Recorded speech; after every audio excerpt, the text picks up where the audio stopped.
Ladies and gentlemen, welcome back to Performance Talk. My name is Yul Gordon. My partner, Chris Costa, will be along in a while, and we'll welcome him to the show. Our guest today is Dre Baldwin. Dre, how are you doing today, man?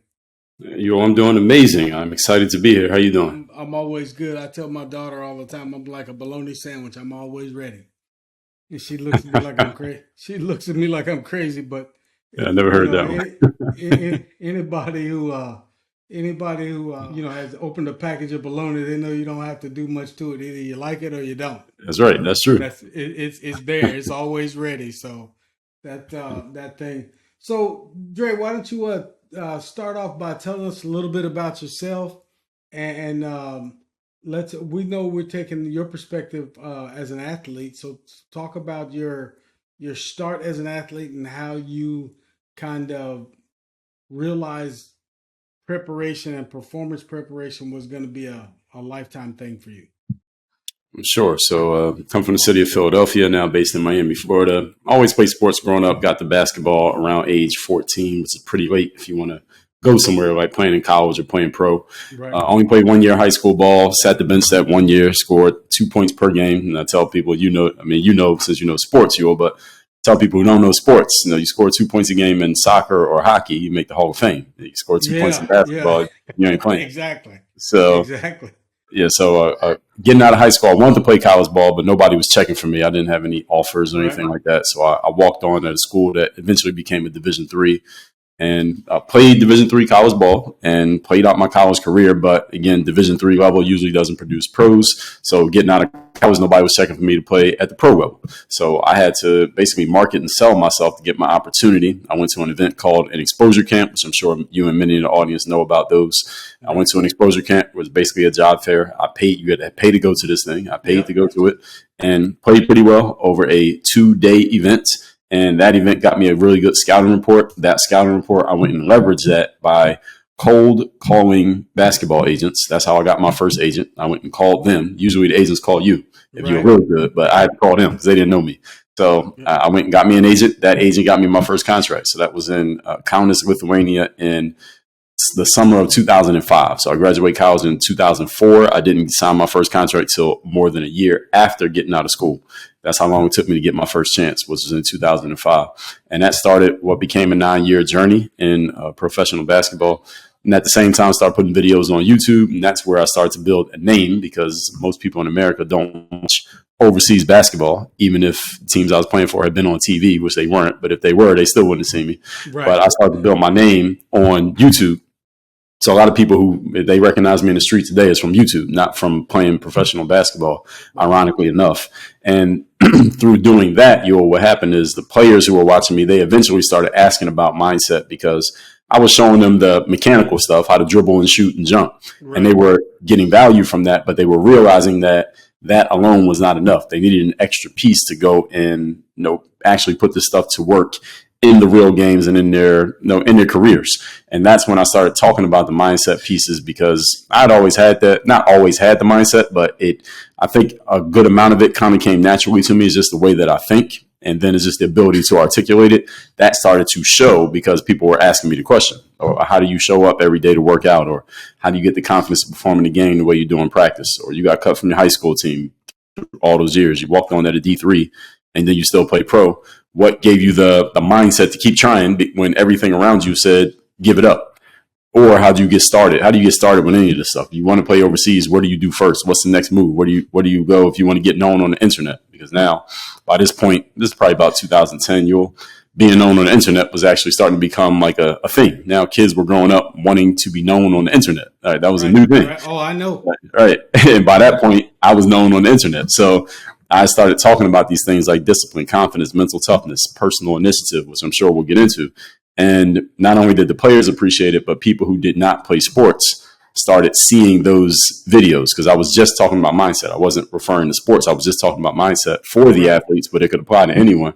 And the non-athletes saw those videos and they said, hey, Dre, I don't play sports, but the stuff you're saying, I could use this too. This is valuable for me as well. It's relevant, yeah.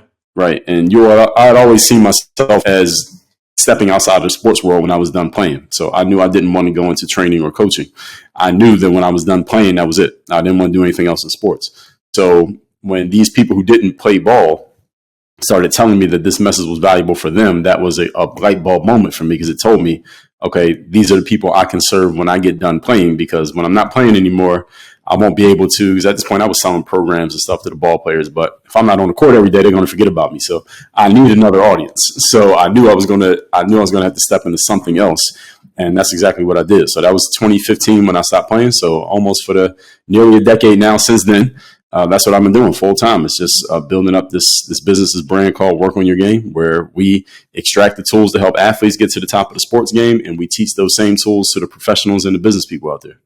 Let's and that is all something athletes, many athletes need to think about and how they're going to do it, and a lot of them basically fail at. But let's go backwards and let's keep you back in that realm when you were, let's say you're a pro now.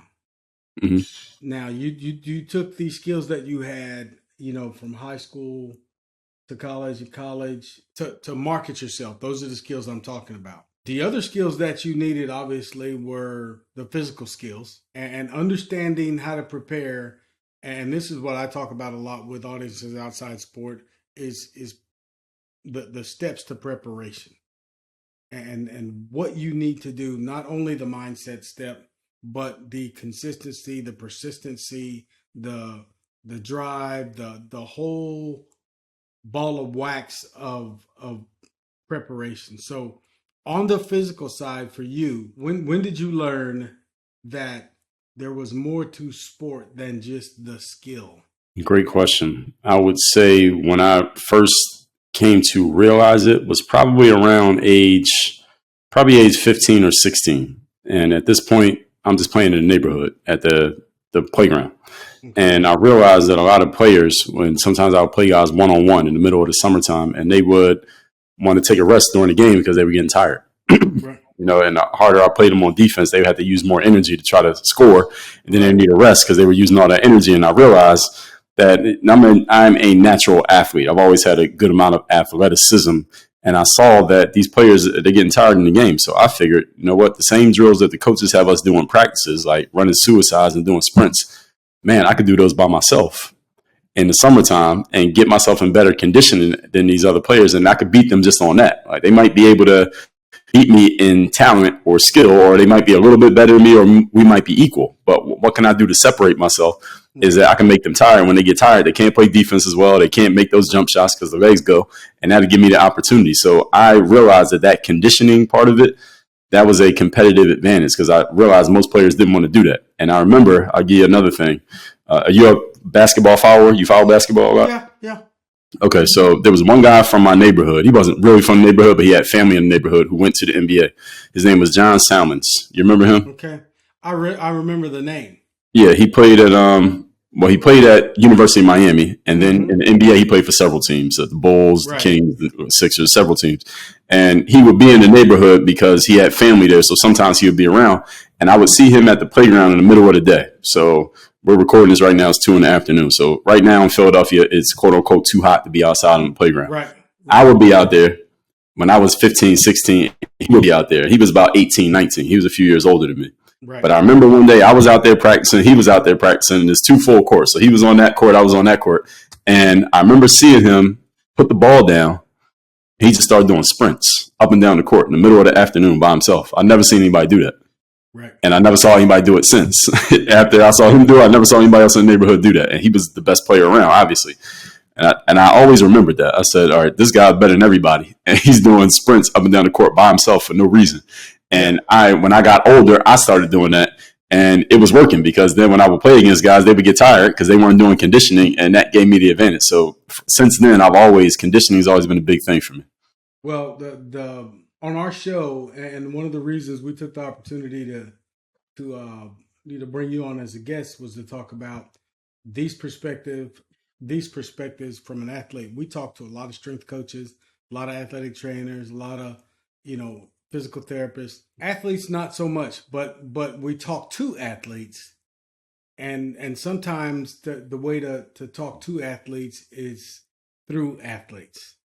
Let them understand, okay, that here's a man who's taken everything he's learned from what he took from athletics off to a successful, career doing something other than that, which we will give you an opportunity to talk about in a little while. But we'll stay with the the show's main purpose here for now. That physical side, when you started realize, when you went and seen him doing those sprints, and you started doing those sprints, what's one of the first things you noticed from a improvement standpoint as a young athlete? Well, the biggest thing was I knew what he was doing. I knew what it was when I saw it because I had played on some recreational teams. Okay. And sometimes our coaches would come into the gym at the beginning of practice and blow the whistle, and then they would put the ball down and say, all right, today this is a conditioning practice. And we would all groan because we didn't want to run all practice for an hour, right? But we knew that there was a purpose behind the conditioning practice, because if you can push yourself like that in practice, then when you get in the games, you don't get tired, because we would do full court presses and all that stuff on defense. So I knew what the value of it was, but I also realized when I saw John doing those sprints on the playground court, I had never seen anybody do it on their own volition. I never saw anybody do it by themselves. So that's right. What I saw was, for me to use that would give me an advantage over my competition. Tell me what your question was again. I'm going to make sure. You got it. Yeah. So I just realized that if I got tired later than everybody else got tired, if we were equal in skill or they were a little bit better than me, it gave me I can make up for it in energy, what I lacked in ability. Or if we were equal, then I definitely gave myself a better chance to win by just having that better conditioning. And again, the other thing that it signaled to me was, again, this guy, I was maybe 15 years old. This guy's the best player in the neighborhood by far, easily the best player in the neighborhood. And he was the only one out there, first of all, besides me. And he was the only one I saw doing that when I saw anybody out there practicing. And again, I never saw anybody do that after. And all my years playing ball, very rarely did I see a guy on the court by himself doing anything other than dribbling and shooting. I never saw somebody put the ball down and do sprints. I saw him doing it. Some of that is, as a strength coach, as a trainer, and I was out with a couple of young athletes this morning. And that's what you just said is one of the things that I brought up to them. I said, listen, when you're out there and you're grabbing your shorts and you walk around with your hands on your head, and your opponent is not, I'm not saying he's not tired. I'm not saying he's not fatigued, but he has trained himself to a level now that fatigue doesn't distress him. That's right. He knows he's fatigued, but he can work just as hard as he was working when the game started. Right. So he's not distressed. He's not dealing with anxiety. He's not dealing with all those other things that, when you start panting out there on the court. and when you start panting and the guy that's guarding you is not panting, or you don't see anybody on the other team doing that, right, boy, your head starts to hang down a little bit. You ain't getting back on defense quite as hard. It becomes one of those things where you now psychologically are getting distressed.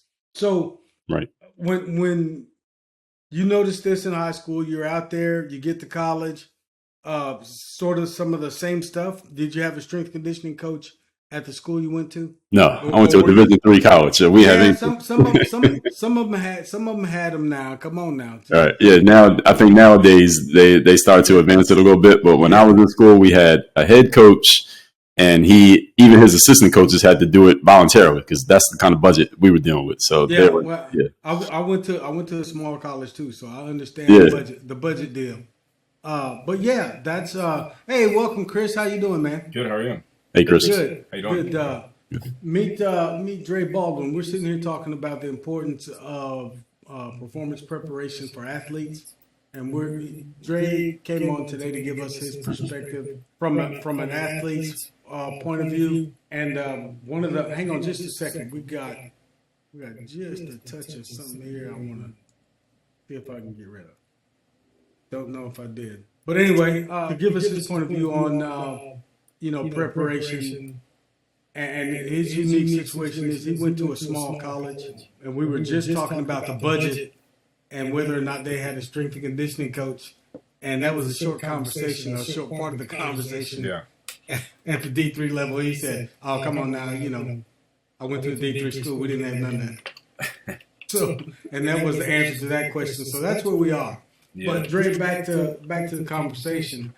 Mm-hmm. When you got to college and you realized, these guys are a little bit better than they were in high school. Even if they weren't maybe the same caliber of athletes, they're 3 or 4 years older. Mm-hmm. So what do I need to do, and what did you do from a preparation standpoint to get yourself prepared for that? And let's go not just physically now, but the psychological side of that as well. Great question. So I'm getting a strong echo. Yeah, hold on. Let me see if I can get rid of that echo cancellation. Let's see. I have to go out and come back in. Yeah, because I can't get to it right now. But do what you got to do. We're here. Yeah, sometimes when somebody comes in like that, we'll get an echo. But that's why we got production folks. They'll take all that out. Yeah. All right. Cool. Yeah, I think his just had the echo because it's hearing both ours. Is replaying both of ours. Right. Yeah. But anyway, did you remember that question? I got to ask it again. Yes. You want me to keep going now or wait till he comes back? Oh, yeah, you can keep going now. Okay, so it's a great question. Great question. So getting into my freshman year, I went to a school called Penn State Abington. It was right outside of Philly. And then I played at Penn State Altoona the final 3 years after that. It sounds good now.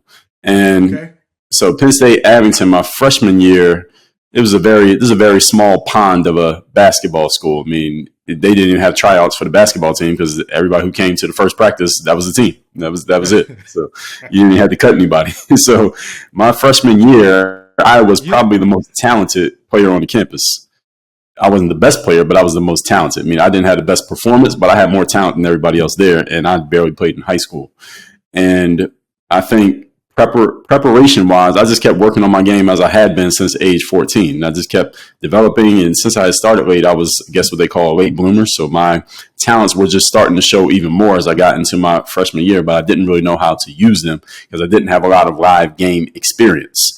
So this is how I could be, again, I felt like I had the most talent, but I was not the best player. I was clearly not the best player. I think one of my biggest weaknesses was physically, I just wasn't that strong because I'd never lifted weights before. I didn't start lifting weights till after my freshman year. But I remember one game, I got put in the game. So your freshman year was your wake-up call for the weight room.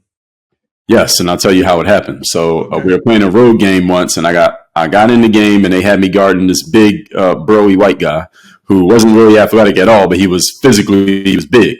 And they saw that I was guarding him, and he just got me on his back, and he just sealed me off, posted me up, and he scored layups on me 2 times in a row. And the coach took me out the game. And I realized at that moment, okay, I got to lift weights because I can't have that happen. Because I was better than him at basketball, but if he got into a wrestling match, I wasn't going to win. He turned into a wrestling match, and he beat me. And then that summer, or not the summer, the spring, basketball season ends around like February, right? So we still have months of school. So I'm on campus in the gym, and I'm playing like pickup basketball with these random stragglers from off the campus. And it was an older guy who was on our campus. And there's not that many black people on this campus, Penn State Abington. And he comes up to me and he says, "Hey, why are you over here playing ball with these guys? You know you're better than them. This is not going to help you. Come in here with us." And him and a couple other guys, because at this campus, this is what they call a commuter campus because there are no dorms at Penn State Abington. So you get a lot of adult students on at these kind of schools because these people, everybody lives at home. These are grown men. Right. So these are in their early 20s. And they had saw me and they knew I had talent and they took a liking to me, but they knew I was kind of wet behind the ears. So he said, "Look, you're not going to get better dunking on these guys in pickup games. So why don't you just come in here with us?" And it was him and a bunch of other guys. They were all lifting weights and these guys could lift for real. So they started me with lifting weights. And I remember the first time I went in there, he introduced me to the guys like, "Yeah, he plays ball. He has a lot of talent, but he needs to get this weightlifting thing going so he can get himself ready." And the guy tried to have me do like some tricep presses, and I couldn't lift it. I couldn't lift the dumbbell. It was like a 35-pound dumbbell. I couldn't do it. And they tried to put me on the bench. I couldn't do 135 pounds. Like that's 245 plates. I couldn't do it because I never lifted weights in my life. So they took me slow. And they started having me do it. They put me on some machines, and I slowly started to learn. And every time he would see me on the basketball court playing with these random stragglers, he would say, "Come in here with us." And I kept going in there with them, and I started to see the results. Because, when you first start lifting weights for the first time in your life, the results come quick. Like in a month. You start to see physically, you start to see the results. So when I saw it, I said, oh, okay, this is what happened. So now I kept lifting weights. And then that summer, because I'm living in Philly and the campus is about 20 minutes from home. So I wasn't taking summer classes, but here's what I did. And this is connected to the next part of my journey. I would drive up to the campus every day on my own volition, again, and work on my game because the gym was there. It was available. It was the first time in my life I had access to an indoor gym by myself, 19 years of age. And I would use that gym every day. Nobody else would be in there. This is a beautiful gym. One of my favorite gyms still to this day at Penn State Abington. Wide open, empty to myself. I just worked on my game and I would lift weights. Work on my game, lift weights every day. So one day I drive up there. Nobody there as usual. I hadn't eaten breakfast yet. I had a job. I worked at CVS, the convenience store, at night, but I would go to the gym in the morning. I hadn't eaten breakfast, so I parked my car next to the gym, and I walked across campus to the cafeteria. And Abington's a very small campus. It has 4 buildings. The gym, the cafe, 2 buildings for classrooms. So I walk over to the cafeteria, and I get some food, and this black guy walks up to me. Now, again, Penn State Abington, very small campus, not that many black people. I know all the black people, so I didn't know this guy. He approaches me and says, "What position do you play?" And I'm looking at him like, I don't know where you guys are from. I'm from Philadelphia. You don't approach people and just start talking to them where I'm from. We get it. Yeah, so I'm looking at this guy like, what you mean? How you know I play? What are you talking about? Because we're not on the basketball court. We're in the cafeteria. And he's like, well, I'm just asking. And I said, I play guard. And he strikes up a conversation. He starts asking me about my major. And I don't know who this guy is. I'm still trying to figure out who he is and why he's talking to me. He pulls out his business card. Turns out he works at Penn State Altoona. Now, Altoona is one of the other 23 campuses of Penn State University. And he's an admissions director. And he also had another job. His other job was he was the head basketball coach at Penn State Altoona. Now, Altoona at the time was a full-fledged Division III. Abington was a provisional D3, meaning at that time you could only play 2 years of sports. So in the back of my mind, I'm thinking to myself, I have to figure out where I'm going to go after my sophomore year because I have no more eligibility at Abington. So when this guy approaches me and I see he's the basketball coach, I know Altoona is a full-fledged D3, which means 4 years. Right. So I was hoping he was asking me to come play basketball, but I'm still wondering, who is he and how does he know who I am? Turns out he didn't even know who I was. And he told me this later that he only approached me because he saw me walking by because he was on campus on other business. He saw me walking by and he said, I knew that I needed an athletic wing player for my roster the following season, and you looked like you might be that. He only found out that I actually could play later. Right? So he was basically guessing when I walked by that I might be able to play. He did his due diligence later. And the reason why I share that is because I tell this to players all the time whenever I tell the story. Only reason I met that guy is because I was coming up to the campus every day by myself. Nobody told me to do this, to work on my, and I randomly ran into this guy. He didn't even find me in the gym. He found me in the cafeteria. And from that conversation, I got recruited and transferred to Penn State Altoona, and that's where I finished out my 4 years. Well, that consistency and persistency with the work getting put in, skill-wise and importantly in the weight room, because one thing that the light bulb came on for me, you know, as a strength coach, I immediately said, now he could have been in the gym this whole time, but not been in the gym. Right. You know what I mean? Not been in the weight room side of the gym. Mm-hmm. And then if that coach would have seen him and then went down to, you know, he went over to Altoona to play and he was still light in the britches and didn't have no strength, that would have been the end of it. Right. You know, especially trying to play the wing. So one of the points I try to make to young athletes is consistency and persistency. And you were driving up there, nobody told you to. You know, you were doing it because you wanted to play ball. As a young man, that's what you wanted to do. So now you're at Altoona. Yeah. And your progression, obviously you have made the weight room and physical preparation part of what you do, how you get ready. How did you bring in, and the psychological foundation sounds like it was already there, but how did you bring that in to make the preparation, take the preparation to a higher level, the psychological part? On the psychological side, you know, I had to be honest, I hadn't really thought about that strongly at that point. I'm only 19 years of age. I hadn't really, and mind you, this is 2001, 2002. So the internet is out, but it's not the internet. There's no YouTube, there's no social media. So it's not like you can find this online. people talking about this stuff. I understood that mindset was a thing, maybe, but how to work on it, what to do about it. Is there any way that you can, no affirmations and talking to yourself and things like that? I didn't understand any of those concepts at that time.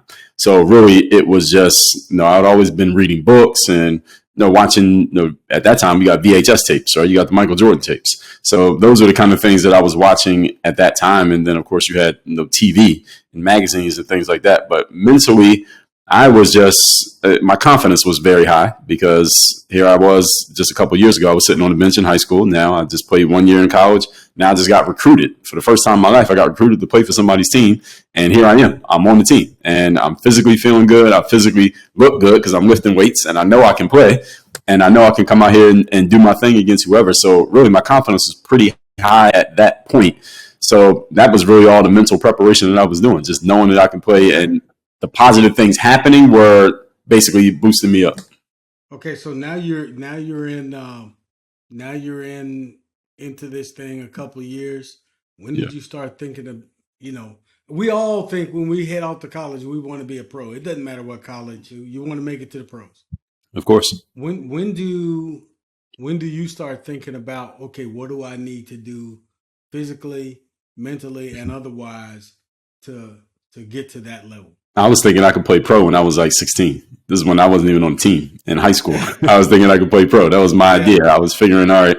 That's the power of dreams, man. Yes, exactly. So I knew I was graduating in 2004, assuming 4 years of high school and 4 years of college. I was thinking, all right, I'm going to be in the 2004 NBA draft. That's what I was thinking when I was 16. So that's what I had on my mind. That was the thing that I knew I wanted to do. I didn't know how or what I was going to have to do or what steps were going to be required. I just figured I'll go to college and play well enough that I'll get on their radar, and they'll have me on the little list, and then somebody will draft me. That's what I figured was going to happen. Didn't happen that way, but that was the plan. That's the staircase up the mountain you get to take. Right. Most of us have to go around to the backside of the mountain and the steep side. Right. You know what I mean? And then you try your luck over there, but you ain't coming up the stairs. That's exactly. The well-known and the privileged. Right. So I'm trying to walk the audience all the way through your training growth and your we see the drive early. You told us the psychological part still was still developing when you were in college. Now you played your last game on the college floor. What are you thinking? What are you thinking about your preparation for the next level? So I'll tell you what my wake-up call was, because it didn't actually happen in my years playing at Altoona, at least not officially for the team. So Penn State Altoona is in the middle of the state of, where you two guys located? I don't even know. Yeah, Texas. Okay. Chris, where you at? You're muted. You're talking. I can't hear you. Philadelphia. Oh, that's where I'm from, Philadelphia. Yeah, so anyway, where Penn State Altoona is in the middle of the state of Pennsylvania. So, Chris, you probably know that. And State College campus is about 40 minutes away. But around there are a lot of colleges. So you have Indiana University of Pennsylvania, which is a D2. You have St. Francis, which is a D1. The Pennsylvania St. Francis is a D1. You have Pitt Johnstown, which is also a D2. You have Mount Olive, which is also a D3. They're all within an hour's drive. And I had a couple of teammates who also had similar ambitions of mine that we could possibly play pro, even though we're at this D3 college. So they and we all would just have friends at different college campuses. We would meet the guys on the basketball team. They say, hey, we're playing pickup at this time on this day. Come play pickup with us. So we would go play pickup with these guys at these other campuses. So one day we go play pickup at St. Francis. This is a Division I college. So these guys, the only difference, honestly, our coach told us this one time. The biggest difference between Division I and Division III in basketball is not the guards, but the bigs, because you have bigger bigs. So a 6'10" guy is not going to fall to a D3. He's going to play D1 even if he's not that good, just because he's tall. Whereas our center was like 6'6". Their center is 7 feet. But their guards are very good as well. They're very quick. They're strong. They're big. They're fast. They can do all this stuff. So we go over there to play pickup. And at Penn State Altoona, my school, I was the athlete. I was the athletic guy. So I could just outrun and outjump everybody. The scouting report on me in pickup was, don't let him drive to the basket, because once he gets around the basket area, nobody can stop him because he's athletic. So this is my mindset. I finished my 4 years at Altoona. School's still in. We're driving around. I'm just thinking I'm the guy who's going to dunk on everybody. And that's what I was known as. We go to St. Francis to play pickup. They got an athletic guy. I'm 6'4". Their athletic guy's about 6'7". But he's tall, long, skinny, just like me. But he's taller, longer, and more athletic. I found out. I try to dunk on him. I go up, I get a fast break. I'm breaking away towards the basket. Normally at Altoona, this happens. People don't even try to chase me because it's over. I'm going to dunk it. He tries to meet me at the rim. He meets me at the rim. Next thing, I go up to dunk. Next thing I remember, I'm laying on the floor looking up. All right, he's holding the ball in his hand, standing next to me because I crashed to the floor. He just caught my dunk with one hand and just snatched it out the air. And I remember driving home, and I laid on the floor because I went straight back to the floor. So it was a little bit of a physical pain from falling, but it was more of an egotistical pain because I realized that the one thing that I was hanging my hat on as a player, there's a whole bunch of other people who could do this even better than me. And that's when I started to realize, okay, if I'm going to play at the pro level, not everybody's going to be able to do that, but I need to add some other skills, or I need to revisit those skills. I need to revisit my ball handling, revisit my outside shot, because I'm going to need a total package if I'm going to play pro, because guys like him are going to play pro. And I can't outjump him. So what else can I do against this guy? And that's really what started to get me in the mindset of, okay, what else am I going to bring to the table? Athleticism, I still have it, but that can't be all I got, because what if he walks in the gym? Who am I? So when did you start thinking about getting not just skill wise better, but physically better, stronger, more explosive, quicker, those kind of things? And what did you add anything to your training program, your conditioning program to help you with those things? Yes, I'm glad you brought that up because it reminded me of something. So I used to read this magazine called Slam Magazine. Y'all remember Slam, the basketball magazine? Back in the day, yeah. Yeah, back in the 90s. I think they still exist, but I don't know if they're online. But anyway, I used to read Slam Magazine. I had a subscription and everything. And in Slam Magazine, people would have ads for their programs for basketball players. And there was this program called Air Alert. And this is in the 90s. I'm talking like 96. I bought Air Alert from the magazine. And this is when you had to get a money order and put it in an envelope and mail it out. Yeah, so I did that. I bought it for like $10, whatever, $20, whatever. I bought Air Alert. And there's like a 15-week plyometric program, which was it allegedly would add like 10 inches to your vertical jump. And I did the Air Alert program, and that's where the athleticism really started to bloom. That's where it came from, when I did the Air Alert program. So it worked. And that's when I really became like the athletic guy on the basketball court. And it also made me faster. It made me more explosive, all of those things. And that was really around 16. That was the catalyst for my forward movement, also just building my confidence on the court. And then I did Air Alert again when I was in college, and I did it again when I was playing in the pros. So I would do the program every couple of years. I would do it again and again.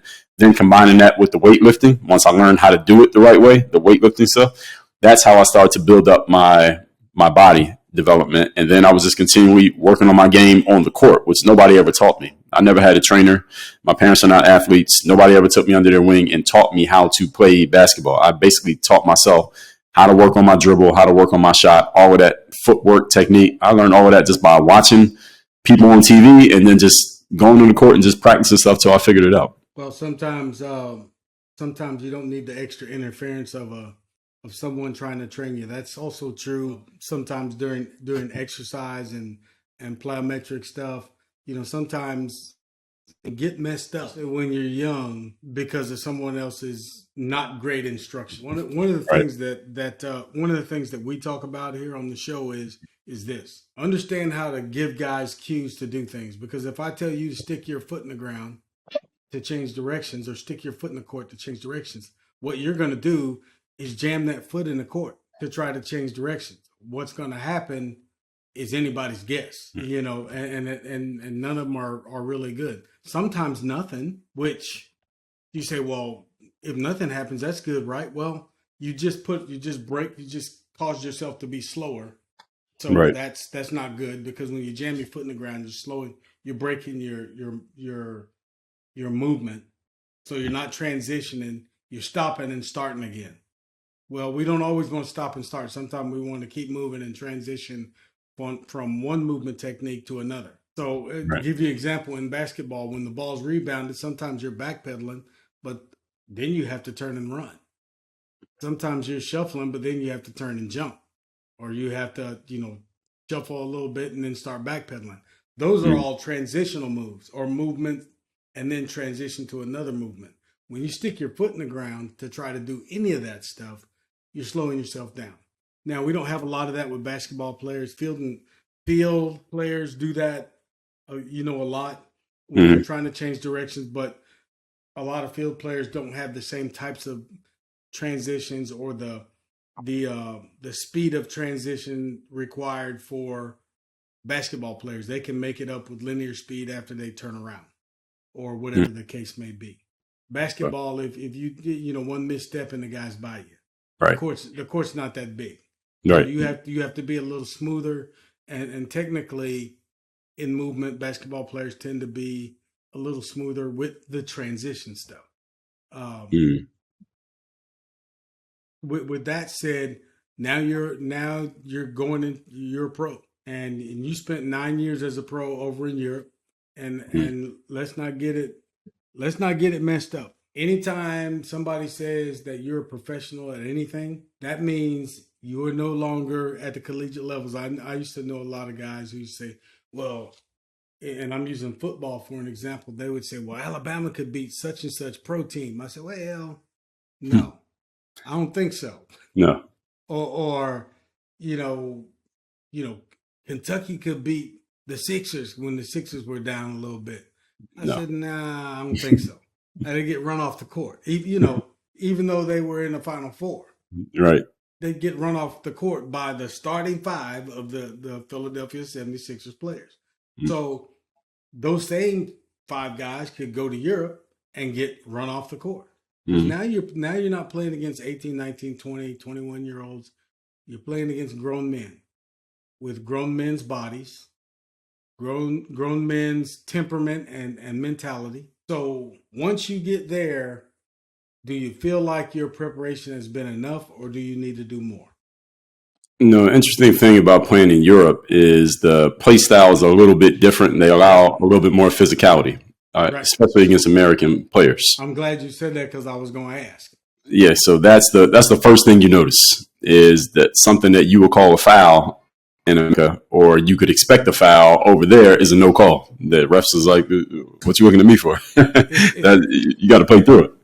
Right. So it's really a mental adjustment because physically, interestingly enough, for me, in my experience, the players in Europe were not more athletic than the players in America. You had to be watching your back for the high flyers in America more than you had to in Europe. Right. Because a lot of the European guys are more ground bound, but they were in the right position because they had to be, because they couldn't make up for it with athleticism. So technically sound. Right. Exactly. And they're more focused on the fundamentals because they just don't have the genetics of guys in America flying around the court. So over there, when you drive to the basket, you're getting touched on the arms and you're getting little bumps, and they don't call any of that. So you have to make an adjustment to how you play to where it's much more physical, even though people wouldn't think it is because the guys aren't as athletic. So that's the real adjustment, is you're out there missing layups and you're driving to the hole and you're losing the ball and you're getting screened and nobody's calling anything. Okay, this is the way that you play over here. So it's once you get over that adjustment, then the game starts to make a little bit more sense. But physically, I was fine. I never had a challenge physically on the court over there, unless it was with another American who happened to be over there. But most of the time, that wasn't even an issue either. Most of the time, it was just the play style. And again, I don't know.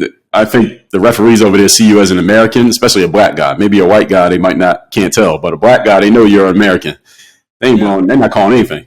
So you just gotta figure it out. They're not calling you don't get any calls over there. That's funny. Yeah. One of the always like to talk to players and ex-players, because you get, which we like. We don't get anything that's politically smoothed over, so to speak. Players give it to you just like it is. Like I always told every athlete I work with, I said, players know who the players are. I said, you be a responsible athlete, get to practice, do everything right. Don't worry about what the coaches think. The players will indicate who the players are. That's right. And 9 times out of 10, you'll get on the field, court, pitch, whatever it is, because of other players. They may have been considered one of the best players on the team, and then you come out there and you're consistently challenging or beating them. You're going to get on the field. because of what you did against what was perceived to be the team's best player or one of the best players. Now, if you're not showing up to meetings and you're missing practice, then don't talk to me about all that. Because now you might be a better player, but you're not going to get on the field because you're not dependable, and you don't make yourself available to be counted on. So that's a whole nother thing. But let's now we're in the middle of our professional career. We're in year 5, maybe year 6, maybe starting down the backside of that hill again. So let's talk about physical preparation. At that point in your career, you're a vet now. Mm-hmm. You're used to what's going on over in Europe and how they play the game, and now you're also starting to think about, okay, what am I going to do next? Right. So you got a lot more things on the psychological side, but you physically need to make sure that your body still holds up for the next 2 or 3 years or however many you want to play the way it needs to in order to not embarrass yourself on the court. Let's just put it that way. Right. So a couple things happened around that time. So about year 5, 6, we're talking about 2009 via 2011, around that time. Yeah. 09 to 2011. A couple things happened. So at this point, I'm in Miami. I moved to Miami by this point, and there were some times where I wasn't sure when the next contract was coming. There were times I was waiting for the phone to ring. So this is where I talked about this earlier when I started to build what became my business now. But here's the other thing that happened was I joined this gym in South Beach called David Barton Gym, and it was at this hotel called the Gansevoort in South Beach, now called the One Hotel. And this gym was the most expensive gym I ever joined in my life. It was like $150 a month for this gym. So I'm paying for this gym. Beautiful gym.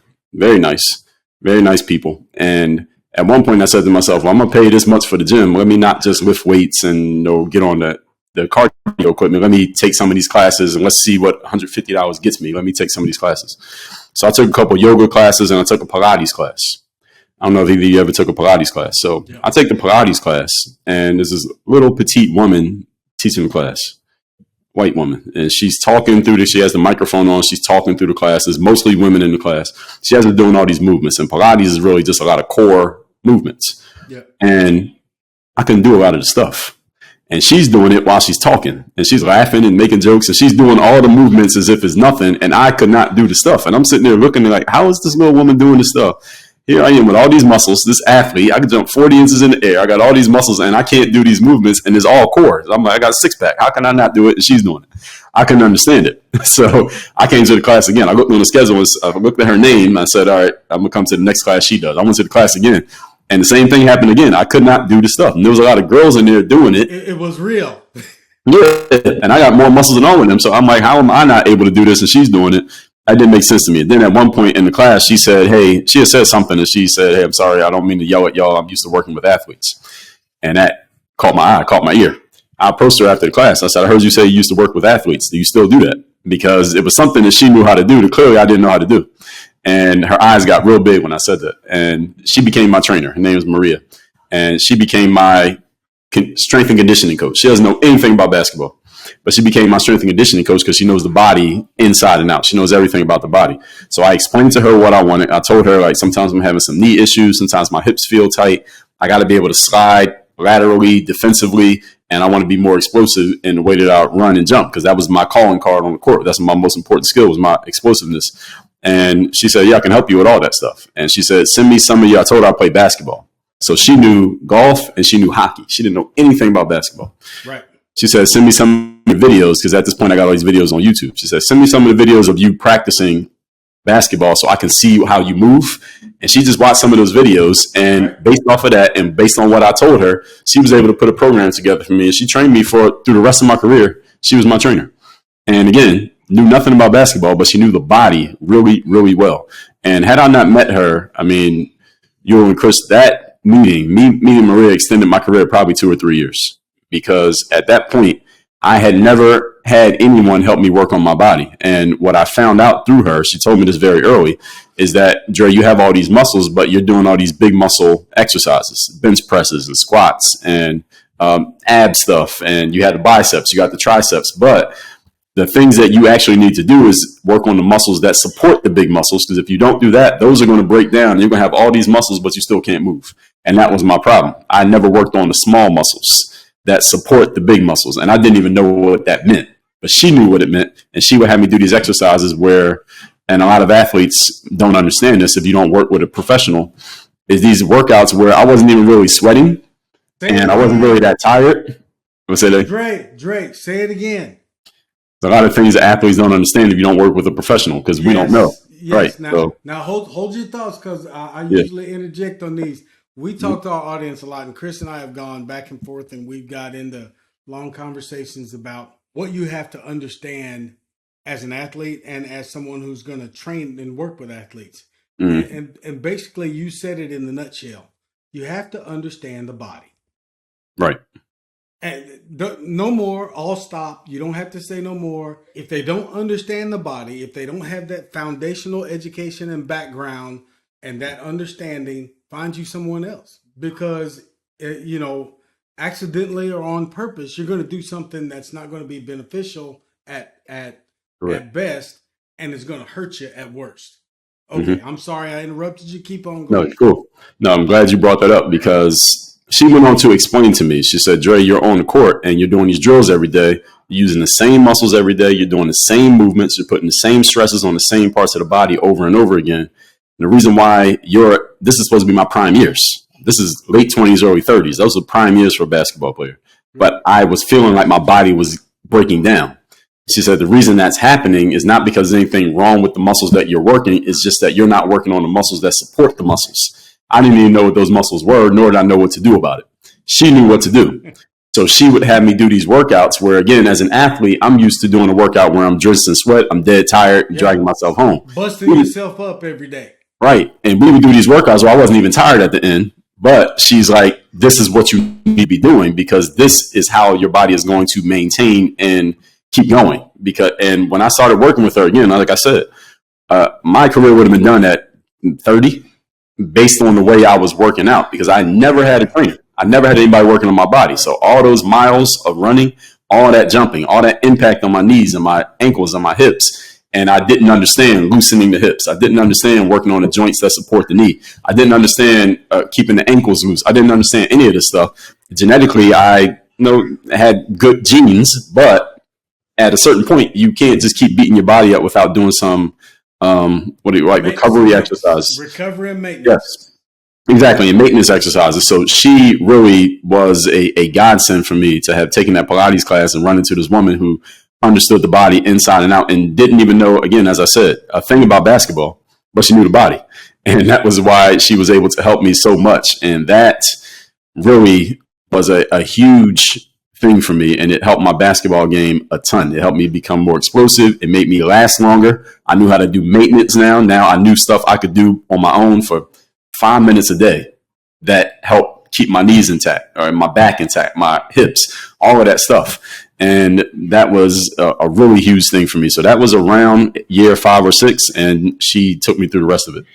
Well, see, and that's a critical lesson for athletes to learn and for trainers and people who work with athletes to think about.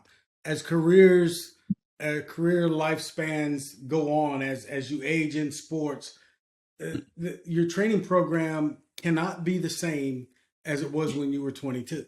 Correct. And the reason it can't be the same is because there's a lot of mileage athletes put on their bodies from the competition to the preparation. And at some point, you got to start supporting the frame and not just putting more on the frame. Mm-hmm. More muscle doesn't necessarily mean anything if your framework is bad, so to speak. Mm-hmm. So I'm glad you brought that up, and that was really I'm glad our listeners get to hear that from an athlete, and not just an athlete that not just a wishful athlete, but someone who played at the professional level.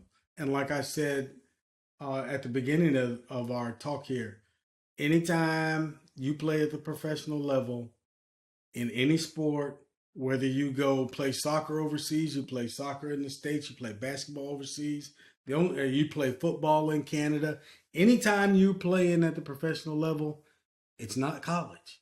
You're playing with grown people with a whole different mindset. And most of the time, their bodies are much more mature. So preparation becomes important. And even if you haven't done it as a high school player, I didn't need to do any of that. As a college player, I didn't do much of that.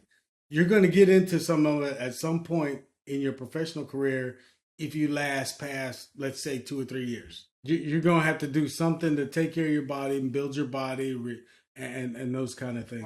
So now, Dre, you're at the end of your career. You're thinking about doing something else. You're transitioning. You're an athlete, but you got a whole rest of your life to live.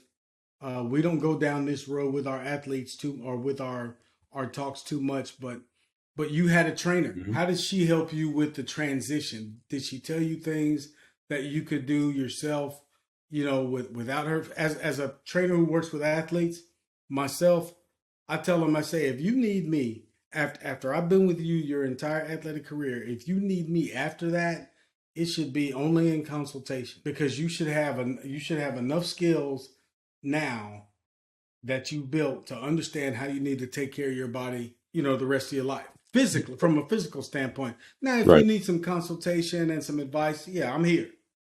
But if you want to pay me my fees every hour, well, okay, come on. But I'm telling you, you don't need to. Right. And that's, as a professional, I say that because I don't feel like that's where I need to do a disservice to the athlete or the profession. But they might need to make a living too. They might need to, because they might need the additional competitive nature to stick around.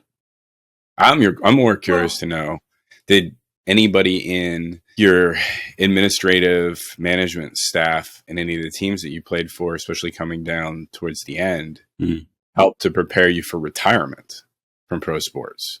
No, because when every day is about a sport, and you have a purpose to get up and go to practice, and then game day, go back to the arena and play a game, and then media and do the same thing over and over again, and you do that 200 days a year, and now all of a sudden you're not doing that anymore.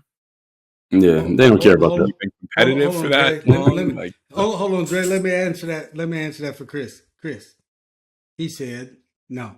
Oh, I heard him say no. Just like that, he said no. It's a shame. Anyway, I don't think that any athletes, I shouldn't say any, but there probably aren't many that get that. Like, hey, by the way, Yeah, so I can stay active. I can do this, do that. I can give you a couple answers on that. So, number one, when you're playing overseas, they care about what you're doing for them. What are you doing for them? Because that's what they're paying you for. They're not paying you for the post-career. They're paying you for what you're doing right now in the moment.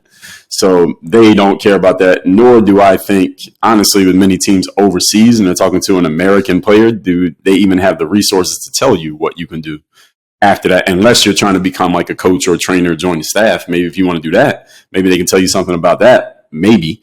And the other answer I can give you is, after I stopped playing, I did some work with the NBA and the G League, not as a player, but as a consultant or speaker. They do have those resources. So the NFL does it, the NBA does it.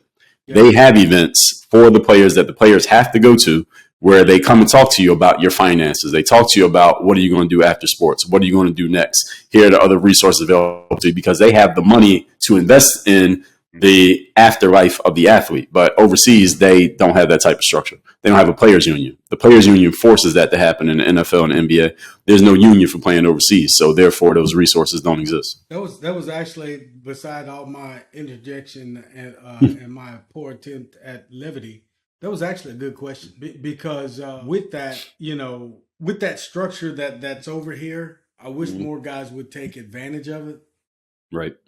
Because they don't want to. You see the failure that I would say is probably, or could probably be, at least 70% eliminated, if not 90% mitigated, by just going in and learning how to balance your checkbook, but more importantly, how to think about finances and not just managing money from week to week or month to month. Why don't they want to? Let me answer that. Yeah. So here's the thing. When I remember the first event I did with the G League, I spoke to every team in the G League, and I would speak about transitioning from being a player to being a whatever you're going to be after that. And I asked the woman, and I would be with two people from the G League at every event. They would talk, then I would talk. And I asked the woman before my very first event, I said, because I know the mindset of a player. I said, do they want to hear what I'm going to say? She said no. But they had the G League they had to bring in somebody like me to say it, even if the players didn't want to hear it. She said they just want to play. They just want to hoop. Because mind you, it's the G League. So these guys all want to go to the NBA. And if you know anything about the G League and the accommodations that they put those players in, the hotels they stay in, and the money they're making, they don't want to hear any of this. They just want to know, how do I get on the Lakers? How do I get on the Knicks? They don't want to hear me. And at every meeting, it would be two teams at the same time, 10 players each. So 20 players. Out of those 20, it would usually be two guys who were interested. The other 20 are sitting there politely and waiting for the meeting to be over. The rest of them didn't want to hear it because when you're in the midst, Chris, and playing, all you're thinking about is, how do I win the next game? How do I get the next contract? How do I get the next deal? They're not thinking about what's going to happen after they're playing. And the only reason someone like myself had the mindset that I had is because there was no guarantee I ever would have got the first contract, let alone the second, third, or the fourth, because I came from a D3 school. Had I gone to Penn State's main campus, D1, and been a draft pick, I would have had the same mindset that they had. I would have been thinking, I'm good. I'm just hooping. But I was always knowing this might not last forever. So I had to be thinking about the next step, because the next step might be today. It wasn't guaranteed the phone was going to ring. That's ever present on the steep side of the mountain, as we say, though, right? Right. That next foothold or handhold might be the one that lets you slide down. So it's not everybody. It takes a special kind of persistence and the willingness to be consistent with what you're doing, when you can only crane your neck back so far and only see the next handhold. So you don't get to look out over the horizon like some of the guys and see a pot of gold out there. That's it's kind of face forward, get the next handhold, pull yourself up, keep going. You also appeared to have a viewpoint of life after basketball. Yeah, because it was no guarantee basketball was going to be life. So there was no guarantee it was going to happen. So again, D3 players don't play pro. So the fact that I got the first deal was big, and then the second, each time it was like, this might. So as we start to wrap up this session, talk to me, Dre, about what you're doing now, how you got into it. We've kind of brushed it along and carried it with us throughout the whole podcast. But tell us specifically how you got to where you are now, what you're doing, and why you chose this instead of maybe something else. Well, I was always had the mindset of going entrepreneurial. Even from back in college, I got introduced to what turned out to be network marketing, which I didn't build a business in, but I liked the little bit of experience that I got, because it's all about teaching you the basics of entrepreneurship, and that just planted seeds in my head. So when I started playing ball, I said, when I'm done ball, I'm going to be an entrepreneur. Somehow, internet came along. Nobody saw this coming. But when it came, I jumped on it immediately. So that's how I started to build the YouTube audience and started writing books and doing all those things that you can do online without having to go through a gatekeeper. So when I stopped playing, I already had a little bit of momentum going. I had an audience. I had content on the internet. I had a little bit of a name that you could find me through Google. So I was already doing those things. And I also knew there were people who didn't play sports who liked the stuff that I had taken from sports, and I could apply them outside of the sports realm. So I already had these pieces in place for me. As, again, another thing that made me different from most athletes who go pro is that I was already thinking about these other things and was already doing them because of the volatility of my position in the pros, that I wasn't sure it was going to last year by year. Whereas other players, you got a guaranteed contract. You're not thinking about the next thing because you got a guaranteed contract. I didn't have guaranteed contracts. Yeah, you had the constant uncertainty. Exactly. So I always had to be thinking, what if this is it? What am I going to do? So I always had another eye on that at the same time. And I always say, I wonder what it would have been like had I had a guaranteed contract. Maybe I would have been a better player. We don't know. But I had to focus on some other things because it was no guarantee the next step was coming. So that's what I've been doing, since I stopped playing in 2015, really just working with professionals and entrepreneurs on taking the tools from the sports world and applying them to the business world. Simple as that. Okay, you're now 9 years into almost a decade into your second life. That's right. What advice do you have for athletes headed where you are in their last year or two? Right. Maybe they're over in Europe and they're Americans over in Europe and they got to come back and do something. Maybe they had a long NBA career. What advice do you have? First of all, you got to be thinking about it. You got to start thinking about what you're going to do next, because the hardest situation is starting from zero. It's easy to start with momentum and having something going. And momentum can simply be going to the offices of the team you play for and just asking them, hey, what are you doing in here? How does this work? How'd you get to the position that you're at? And leveraging that passport you have as being an active player. And I would tell the G League players that too. When you're in the league, you get phone calls answered that will not get answered when you're out of the league. So using that while you're still in that position and getting the knowledge, and the league, and when you're in the United States, these leagues, they offer this stuff. The players just don't take advantage of it because they're not thinking about it, most of them. And there are, again, a few, about 2 out of every 10 do care. So using that now, and then just start to get the information. Go on Amazon, buy some books and read up on the industry that you might want to get in. Go talk to some people who are already doing the thing that you want to do and find out what it really takes to do what they do, because jobs are often harder than they look on TV, any job. So go find out what's really going on in that position so that if and when you want to jump into it, you have a real understanding of what it takes. Because as an athlete, and this is the last piece I'll say to this answer, being a professional athlete is the easiest job you will ever have. And I'm not saying that means it's easy, but compared to every other job, there's no job easier than being a pro athlete. Your long day is maybe 3-4 hours, and you don't even work the whole year, and you're playing the game for a living. There's no other job that sounds anything like that. So when you get out of that, you're going to have a harder job, whatever you do after that. So I tell people entrepreneurship is a lot harder than being a professional athlete. My work is never over. But you need to understand that before you get into it, so you're not shocked out of what am I going to do now, because, damn, I thought it was going to be a lot easier than it is. It's great advice. Yeah. That's outstanding advice. Chris, you got any final questions for our guest today? No. Okay, well, Dre, it's been a pleasure having you on. I'm glad we got to talk. Very unique perspective, and a very good story, as I'm sure that since you've already leveraged it for 9 years, I'm sure you've already realized that as Fred Sanford said back in the day, you sitting on top of a gold mine. No, I'm just kidding, man. But no, it's been great having you on. Hopefully we'll have you be able to have you check back in the future. Let us know what you're doing. Yeah, let's do it. See what's going on. Chris? Well, Dre, thank you. We appreciate your time, and we wish you the best of luck in your entrepreneurial lifestyle now, as opposed to being a pro athlete. Hopefully you still do some basketball on the side and a little bit of weight training. Yeah, I go to boxing now. No more basketball. There you go. There's nothing wrong with that. A little transition, but still competitive nature there. That never goes away. Always got to keep that competitive nature flowing. Exactly. This has been Performance Talk with Ewell Gordon and Chris Costa. Today's guest, Dre Baldwin. We'll see you again real soon, guys.